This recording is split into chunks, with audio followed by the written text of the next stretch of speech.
Hello, हाय, आदाब और सत श्री अकाल। और एक बार फिर से आ गया हूँ मैं आप लोगों के बीच, आपका हमरा आरजे अभिनव लेकर आया हूँ दास्तान-गोई। और दास्तान-गोई में आज की खबरें यानी कि आज की कहानियाँ पेश करता हूँ। मुसलमान गिरफ्तार हो गया। मैं कहता बना था, ब्रिज किशोर ने कुमारी वीणा से कहा। वीणा कविता लिखती है और ब्रिज किशोर वक्तृता देता है। वीणा बोली, तो फिर तुम कहती ना थी कि हिटलर मुसोलिनी स्वयं में जो हों भविष्य की दिशा में रखे गए 2 कदम है। बोलो अब क्या कहती हो। रूस, ब्रिटेन और अमेरिका के हाथ राजनीति का धर्म काटा है, ये मैं नहीं मानती। नहीं, ये मैं नहीं मान सकती। फिर साथी राष्ट्र एक हैं तो युद्ध को लेकर भीतर से एक नहीं है। इससे राजनीति के राज में और नीति में किसको गुरु माना जाए। साथी ब्रिज किशोर ने कहा, फासिज्म का अंत निकट है, तैयार रहिए। कब खबर आ जाए कि हिटलर भी पकड़ा गया। हारने से पहले अपने भीतर की फूट से ही वे टूट रहे हैं। ये तो होना ही था। मानवता के शरीर पर यह फोड़ा कब तक ना फूटता। वीणा हंसी बोली, आज मुसोलिनी ने मुझे बचा लिया, नहीं तो मेरी मुसीबत थी कि नई कविता दिखाऊं। हाँ, ब्रिज किशोर ने कहा, वो तो दिखानी ही होगी, क्रम आपको तोड़ना ही है। कांति को देखिए कि दूसरा संग्रह निकलने वाला है। वो क्या तुमसे ज्यादा जानती है? कल की तो बात है कि मुझसे सीखती थी। वीणा को अपने कवि होने के संबंध में कोई अंतर्ध्वनि नहीं मिली। फिर भी इच्छा है कि पत्रिकाओं में कुछ छपे जिसके ऊपर उसका नाम हो। जान पहचान की कई और लिखती हैं, देखा देखी कुछ तो लिखा। तो साथ ही ब्रिज किशोर ने बताया कि वो प्रतिभाशालिनी है। इस प्रतिभा के कारण इंदर 15-20 दिन से हर रोज उसे कविता लिखनी पड़ती है और साथ ही किशोर को उसे सिखाना और छपाना पड़ता है। साथी शब्द हृदय की दृष्टि से यूं किशोर एमए के आखिरी साल में और वीणा बीए की परीक्षा देगी। पर श्रेणी का ही साथ सब कुछ नहीं होता। हृदय श्रेणियां नहीं गिनता। फिर किशोर प्रकृति से साथी हैं। मानव जाति के हर सदस्य के प्रति वो साथी होने में विश्वास रखता है। गरीबों का, दलितों का साथी है तो फिर वीणा के साथी होने में उसे क्या दिक्कत है। वीणा गरीब नहीं है और दलित नहीं है, अमीर है और लाडली है। इसके अतिरिक्त भी बहुत कुछ है। यूं पूछिए तो शिक्षा, सौंदर्य और अभिजात्य वीणा के पक्ष में बाधाएं हैं। पर किशोर सहिष्णु है और इतने विश्व की भांति इस वीणा का भी एक साथी है। कहा, लाओ लाओ दिखाओ। वीणा की झिझक का कारण था, सावन के दिन चल रहे हैं, कल कुछ फुहार थी, हल्की मीठी धूप भी थी। ऐसे समय आकाश में इंद्रधनुष दिखाया। छत पर खड़ी होकर वो उसे निहारती रही। देखती है कि धनुष तो 2 हैं, प्रकृति नहा उठी है, सब कुछ सलोना है। फिर उस सये जाने कैसा मालूम हुआ। वो अकेली थी, पर अकेलेपन में भी मानो भीतर से भर आई। हिंडोले में झूलती झूलती कुछ गुनगुनाने लगी। भीतर के रीतेपन को जो वस्तु अनायास भर जाती है, उसके स्वाद को कुछ ठीक तरह कह नहीं सकते। वो मीठा भी है और तीखा भी है और कड़वा भी है और सलोना भी है। पर नहीं, वीणा कुछ नहीं जानती। उसे याद आती है पर किसी खास की नहीं। वो चाहती है पर जाने क्या सच सच ये कि वो कुछ नहीं चाहती।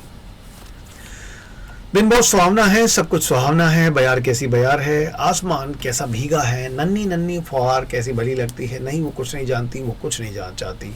वो बस है और हिंडोले में झूलती हुई गुनगुना रही है। मानता टूटी तो उसे कुछ बुरा भी लगा, लेकिन उसने स्वयं तोड़ी थी, क्योंकि अपने से अलग होकर उसे कुछ पंक्तियों में बांध रखने का ख्याल हो आया। कागज पेंसिल लेकर तब उसने कुछ लिख डाला। साथी किशोर के सामने उसे झिझक यही थी कि ये कैसी बड़ी भारी मूर्खता हुई। दुखी दीन दलितों को भूलकर उसने ये क्या कर डाला। बोली, नहीं नहीं, मुझसे कुछ लिखा नहीं गया। साथी ने कहा, वीणा ऐसे नहीं चलेगा, लाओ देखें क्या लिखा है। वीणा ने कहा, आज नहीं, शाम कुछ भूल लिख कर कल दिखाऊंगी। आपने क्या विषय बताया था, मैं भूल गई। कोई विषय ले सकती हो। जठराग्नि, कुदाली की करक ठूंठ, ऐसे ही विषय पड़े हैं जिनका दुख मूक है। काव्य की वीणा होने के लिए है, उससे हटकर काव्य विलास हो जाता है। वीणा साहित्य ना विनोद ना विलास, वो विधायत्व है। सामाजिक पृष्ठभूमि जिसमें नहीं, वो रचना स्वरीति की घोतक है, द्योतक है। अपने को भुलाने और बहकाने से नहीं चलेगा। सामाजिक चेतना को प्रबुद्ध करना होगा। हम पूंजीवादी व्यवस्था की जकड़ में है वीणा। उसका समर्थक साहित्य मीठा होने की कोशिश करता है। भावना की उत्कटता को मंद करके मानो हमें सुलाना चाहता है। हमको जागना होगा और साहित्य से सबको जगाना होगा। इस जकड़ को तोड़ना और क्रांति को सिद्ध करना है वीणा। जो दीन है वे दीन नहीं रहेंगे और जिनके हाथ में श्रम है वे ही विधाता होंगे। परसों को तुम्हारी कविता ठीक थी, मैंने वो साथी उमेश को दे दी है। उसका ख्याल है कि वो अच्छा मार्च सॉन्ग बन सकती है, लेकिन कल भी तो कुछ लिखा होगा, दिखाओ ना। नहीं, कुछ नहीं लिखा। नहीं वीणा, लिखा है और ये भी कह सकता हूँ कि अच्छा लिखा है। तुम जो लिखोगी अच्छा लिखोगी।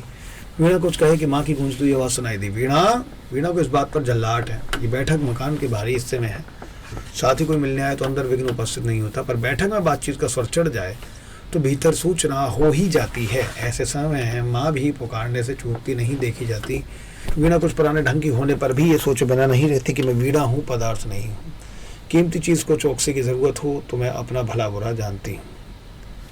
झल्लाई हुई बोली, क्या है माँ? क्या क्या है? कहते हुई उसकी माँ उसी कमरे में ही बोली, कितनी देर से बातें कर रही हो, ये नहीं कि माँ चूल्हे में होगी सो देख लूँ कुछ काम तो नहीं। किशोर ने कहा, नमस्ते माता जी। नमस्ते, तू कहती थी रायता मैं बनाऊंगी, चल देखना। चलो अभी आई, और तुझे खबर भी है शाम को चौक से वो लोग आने वाले हैं? हाँ खबर है। तो आ रही है ना? अभी आती हूँ। माँ चली गई। कुछ देर दोनों चुप बने रहे। फिर किशोर ने पूछा, कैसे आने वाले हैं? कोई नहीं। तू भी कौन? कह तो रही हूँ कोई नहीं। नहीं वीणा ठीक बताओ कौन आ रहा है? मुझे देखने कोई आ रहे हैं। किशोर झिझका, वीणा का चेहरा प्रसन्न न था। उत्साहित होकर किशोर ने कहा, वीणा हम किसी की संपत्ति नहीं है। हमें पढ़ाने लिखाने की किसी ने भूल की है तो क्या यही परिणाम ना होना चाहिए कि हम कहें हमारे अपने विचार हैं और हमारा अपना रास्ता है? शिक्षा ने हमारी आंखें खोली हैं तो हम अंधे बनकर रूढ़ियों के चक्कर में कैसे चल सकते हैं? वीणा तुम कमजोर नहीं होगी। कहते कहते किशोर ने वीणा का एक हाथ पकड़ लिया। तुमसे हमें बहुत आशाएं हैं। और मैं वीणा ने अपना क्षणिक अपना हाथ वहाँ रहने दिया और बोली, मैंने कल एक कविता लिखी थी। और अंदर की जेब से कागज निकालते हुए कहा, देखो। किशोर ने कागज लिया और बोला। वीणा ने कहा, अब मैं जाती हूँ। सुनकर सिर उठाकर उसने वीणा को देखा। कागज खोलते हुए अनायासी कविता के ऊपर की पंक्ति उसमें उतर गई थी और वो सोच रहा था, ओ अपरिचित प्राण मेरे, मैं जिसको अपना बनाकर फिर अपरिचित कहकर पुकारा गया है, वो क्या मैं ही नहीं हूँ? जाती हूँ कहकर वीणा वहां से जाने लगी तो अर्धकंठ से किशोर बोला, वीणा। किंतु वीणा उधर से पीठ मोड़कर चली जा रही थी। किशोर सामने कागज बिछाकर कविता पढ़ने लगा। पढ़ते पढ़ते वो खो गया। कब उसमें आंसू भरा है उसे पता न था। जब टप टप टपक कर कविता की स्याही उन्होंने फैला दी तब उसे चेत हुआ। आंसू पहुंचे। उसे किसी तरह निश्चय न हो रहा था कि कविता का अपरिचित प्राण जिससे बिछड़ा इसलिए जा रहा है कि बिछड़ना संभव ही नहीं है, जो इतना अपना है कि अपरिचित होना सह सकता है, वो क्या मैं नहीं हूँ? उसे कविता के कागज को होंठों से लगाकर अपने ही आंसू को पी लिया। उसे लग रहा था कि कविता में शब्द नहीं है, वाक्य नहीं है, छंद नहीं है, अर्थ नहीं है, उन सबके पार कुछ है जिससे उसे छुटकारा नहीं मिलेगा। और ये थी कहानी, सोद्देश्य।